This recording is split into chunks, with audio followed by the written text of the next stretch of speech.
Кандайсың, Жолдошбек? Жакшы, кандайсыз? Манайың жокко? Бираз ойлонуп кеттирмин, акча каражатты кайда сактасам деп. Ойлонбой эле, акча каражаттарыңды банкка же микрофинансылык компанияларга сактай бер.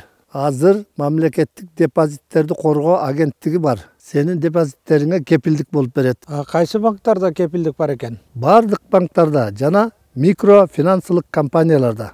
Жакшы маалымат бердиңиз. Агентство по защите депозитов Кыргызской Республики защищает депозиты физических лиц и индивидуальных предпринимателей. Участниками системы защиты депозитов являются коммерческие банки, микрофинансовые компании и жилищно-сберегательные кредитные компании, имеющие соответствующую лицензию Национального банка на привлечение вкладов. Агентство защищает вклады физических лиц и индивидуальных предпринимателей на сумму не более 200 тысяч сомов, включая проценты по вкладам. Выплата компенсации по вкладам начинается не позднее 30 календарных дней после наступления гарантийного случая. Агентство по защите депозитов выплатит компенсации всем вкладчикам при наступлении гарантийного случая.